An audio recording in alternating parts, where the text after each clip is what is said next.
ব্যক্তিজনে দলিয়াই দিয়া সৰু সৰু মাছ বা পোক পতংগবোৰ ধৰিবলৈ শিকিছিল। এনেকৈ ব্যক্তিজনৰ লগত তাৰে পোহনীয়া মাছৰোকা চৰাইটোৰ বন্ধুত্ব আৰু লাহে লাহে গভীৰ হৈ উঠিছিল। নদীৰ পাৰত বাহ সাজিছিল এটা মাছৰোকা চৰাই। মাছৰোকা চৰাইটো নদীৰ পাৰত মাটিৰ ভিতৰত গাঁত খান্দি 2ৰ পৰা 3টা পোৱালি জন্ম দিছিল, যাৰ কাৰণে মাছৰোকা চৰাইটো নদীৰ পাৰত থকা গাঁতটোৰ ভিতৰত কেতিয়াবা সোমাই যায়, আকৌ কেতিয়াবা ওলাই আহে।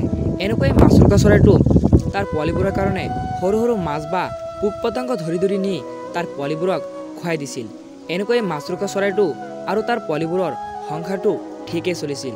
কিন্তু এদিন হঠাৎকৈ এজন ব্যক্তি আহি মাছৰোকা চৰাই বাহ সজা গাঁতটোৰ ভিতৰত এটা লাখুটি সোমাই বহু সময় ধৰি খচি আছিল। ব্যক্তিজনে মাছৰোকা চৰাইৰ গাঁতটোৰ ভিতৰত যেতিয়া লাখুটিৰে খচি আছিল, তেতিয়া গাঁতটোৰ ভিতৰত সোমাই আছিল মাইকী মাছৰোকা চৰাইটো। মাছৰোকা চৰাইটো খোচাৰ ফলতে যেতিয়া গাঁতটোৰ ভিতৰৰ পৰা ওলাই আহিছিল, তেতিয়াই ব্যক্তিজনে মাইকী মাছৰোকা চৰাইটোক ধৰি লৈছিল। ধৰাৰ পাছতে মাছৰোকা চৰাইটোক ব্যক্তিজনে তাৰ ঘৰত নি কেনে এটা পিঞ্জিৰাৰ ভিতৰত বন্দী কৰি ৰাখিছিল। বন্দী হোৱা এই মাছৰোকা চৰাইটো গাঁতত থকা তাৰ পোৱালিবোৰৰ কাৰণে পিঞ্জিৰাৰ ভিতৰতে তপৰাই আছিল। আৰু আনফালে মাছৰোকা চৰাইৰ পোৱালিবোৰ যেতিয়া তাৰ মাক বিচাৰি পোৱা নাছিল, তেতিয়াই মাছৰোকা চৰাইৰ পোৱালিবোৰ গাঁতৰ ভিতৰৰ পৰা ওলাই আহি ৰাস্তাৰ মাজত ঘূৰি ফুৰিছিল। তাৰ পাছতে এজন ব্যক্তি যেতিয়া ৰাস্তা দি গৈ আছিল, ব্যক্তিজনে ৰাস্তা দি গৈ থকা সময়ত ব্যক্তিজনৰ চকুত পৰিছিল সৰু এই মাছৰোকা চৰাইৰ পোৱালিটো।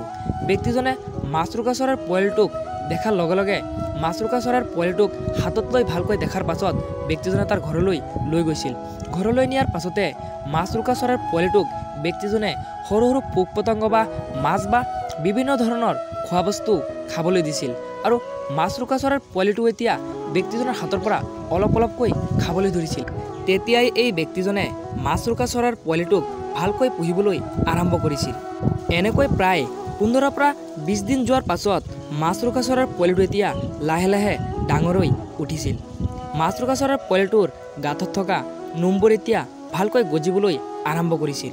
মাছৰোকা চৰাইটো যেতিয়া পুৰাপুৰি ডাঙৰ হৈ উঠিছিল, তাৰ পাছতে ব্যক্তিজনে এই মাছৰোকা চৰাইটোক এখন পিঞ্জিৰাৰ ভিতৰত বন্দী কৰি ৰাখিছিল। আকৌ কেতিয়াবা তাৰে পোহনীয়া মাছৰোকা চৰাইটোক ব্যক্তিজনে চিকাৰ কৰিবলৈ শিকাই দিছিল। ব্যক্তিজনে সৰু সৰু মাছ বা পোক পতংগ তাৰে পোহনীয়া মাছৰোকা চৰাইটোৰ সন্মুখত যেতিয়া দলিয়াই দিয়ে, তেতিয়াই তাৰে পোহনীয়া মাছৰোকা চৰাইটো ব্যক্তিজনে দলিয়াই দিয়া সৰু সৰু মাছ বা পোক পতংগবোৰ ধৰিবলৈ শিকিছিল। এনেকৈ ব্যক্তিজনৰ লগত তাৰে পোহনীয়া মাছৰোকা চৰাইটোৰ বন্ধুত্ব আৰু লাহে লাহে গভীৰ হৈ উঠিছিল। কেতিয়াবা ব্যক্তিজনে তাৰে পোহনীয়া মাছৰোকা চৰাইটোক হাতত লৈ ঘূৰি ফুৰিছিল, আকৌ কেতিয়াবা মুক্ত আকাশত এৰি দিছিল তাৰে পোহনীয়া মাছৰোকা চৰাইটোক। কিন্তু কেতিয়াও এই ব্যক্তিজনক এৰি যোৱা নাছিল তাৰে পোহনীয়া মাছৰোকা চৰাইটো। বন্ধুসকল, আপোনালোকৰ এই মাছৰোকা চৰাইটো আৰু ব্যক্তিজনৰ বন্ধুত্বটো কেনেকুৱা লাগিল আপোনালোকে কমেণ্ট কৰিবলৈ নাপাহৰিব। আৰু এনেকুৱা ধৰণৰ নতুন নতুন চৰাই চিৰিকটিৰ সাধু বা কাহিনী শুনিবলৈ মোৰ নিউজ চেনেলটো ছাবস্ক্ৰাইব কৰি দিব, যাতে আপোনালোকৰ ওচৰত অতি সোনকালে এনেকুৱা ধৰণৰ নতুন নতুন চৰাই চিৰিকটিৰ ভিডিঅ' অতি সোনকালে গুচি আহে। ধন্যবাদ।